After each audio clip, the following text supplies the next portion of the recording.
আগামীকাল ভোরে কলম্বিয়ার বিপক্ষে ব্রাজিলের ম্যাচ, ওইটার জন্য ব্রাজিল টিম পুরোদমে প্র্যাকটিস করতেছে। লুকাস ফাকুয়েতা ফুটবল থেকে আজীবনের জন্য নিষিদ্ধ হইলেন। আর্জেন্টিনা টিমের ম্যাচ আছে উরুগুয়ের বিপক্ষে, ওই ম্যাচের জন্য আর্জেন্টিনা টিমও পুরোদমে প্র্যাকটিস করতেছে। লাউতারো মার্টিনেজ মাসিল ইনজুরির জন্য উরুগুয়ের এই ম্যাচটা হয়তো মিস করবেন। এই নিউজগুলা আমাকে ওইভাবে আকৃষ্ট করে নেই যতটা আকৃষ্ট করছে আমার দেশের ফুটবলের নিউজ। এই যে গতকালকে আমাদের বাংলাদেশ ফুটবল সমর্থক গোষ্ঠীর ব্যানারে আমাদের সহযোদ্ধারা যারা ছিল তারা যে আন্দোলন করছে, এই আন্দোলনটা আমাকে আকৃষ্ট করছে। ওইখানে জাহিদ ভাইয়ের থাকাটা, নিয়ন ভাইয়ের থাকাটা, ফাহিম ভাইয়ের থাকাটা, আমাকে এই জিনিসগুলো খুবই আকৃষ্ট করছে। এই যে আমরা বাইরের ফুটবলে, লাতিন ফুটবলে আমরা ব্রাজিলের সাপোর্টার, আর্জেন্টিনার সাপোর্টার, কিন্তু দেশের ফুটবলে আমরা সবাই এক। এই আন্দোলনে দেখেন, আমরা এই আন্দোলনে সাময়িকভাবে বিজয়ী না হলেও আমরা একটা যদি সুদূর প্রসারী চিন্তা করি তাহলে আমি বলবো যে আমরা বিজয়ী। সালাউদ্দিনের আমলে আমরা এইভাবে কোন আন্দোলন করতে পারিনি। তাবিত আওয়াল এবং তার যে ফুটবলের বোর্ড সংশ্লিষ্ট যারা আছে তারা এখন কিছু করার আগে হাজারবার চিন্তা করবে যে এখন আর বাংলাদেশের ফুটবল নিয়ে, ফুটবল সমর্থক যারা তারা এখন আর অন্যায় হইলে বসে থাকবে না, ওই অন্যায়ের প্রতিবাদ করবে। উল্টাপাল্টা ডিসিশন এখন আর ওরা নিতে পারবে না। ওদের ভিতরে একটা ভয় থাকবে যে একটা পাগলা সমর্থক গোষ্ঠী আছে, এরা আমাদেরকে চেপে ধরবে আমরা যদি উল্টাপাল্টা কিছু করি। তো আমি বলবো যে ভাই, আমরা যেটা করছি, আমরা সাময়িকভাবে বিজয়ী না হলেও আমরা সুদূর প্রসারে যদি একটা চিন্তা করি তাইলে আমরা অবশ্যই বিজয়ী। দেখেন, সিন্ডিকেট কোন ফুটবলে ছিল না, কোন দেশের ফুটবলে সিন্ডিকেট ছিল না। আমরা যদি ব্রাজিল বলি, ব্রাজিলের ফুটবলে এখন সিন্ডিকেট চলতেছে, এটা খোঁজ খবর নিলে আপনি জানতে পারবেন।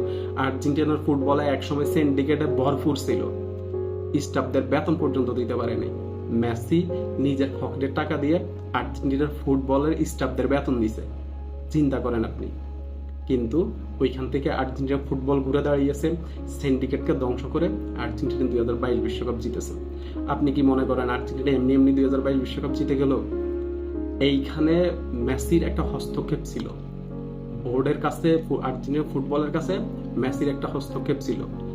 মেসি, স্কলনি এবং তাফিয়া, এই তিনজনে মিলে একটা প্ল্যান করছেন এবং ওই প্ল্যান করে প্লেয়ার খুঁজে বের করছেন এবং খুঁজে বের করে আর্জেন্টিনা 2022 বিশ্বকাপ জিতিয়েছেন।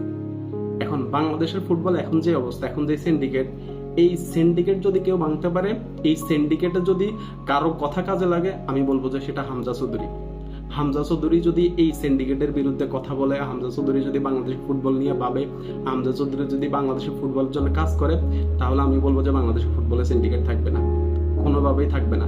হামজা চৌধুরীকে মেসি হইতে হবে।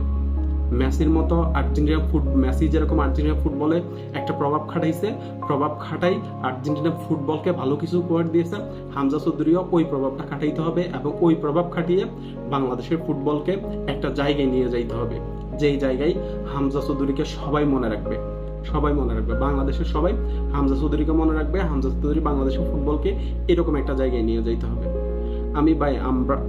আপনারা আন্দোলন এরকম অনেক করতে পারবো, কিন্তু হামজা চৌধুরী যেটা করতে পারবে এটা আমরা করতে পারবো না। হামজা চৌধুরী যদি মেসির মতো ওইভাবে আমাদের ফুটবলে হস্তক্ষেপ করে, তাইলে হয়তো আমাদের ফুটবলের জন্য ভালো হবে। কারণ হামজা চৌধুরীর কথাই আমাদের যে প্রবাসে যে ফুটবলার গুলো আছে, ভালো ফুটবলার, একমাত্র হামজা চৌধুরীর কথাই খুব তাড়াতাড়ি চলে আসবে। তো আমাদের একটা ছাওয়া যে বাংলাদেশের ফুটবলটা ভালো খেলুক, বাংলাদেশের ফুটবলটা এশিয়ায় রাজত্ব করুক, বাংলাদেশের ফুটবলটা বিশ্বকাপে রাজত্ব করুক। আমরা বাংলাদেশের সাধারণ ফুটবল ফ্যান হিসেবে আমরা এটাই চাইবো। ধন্যবাদ সবাইকে।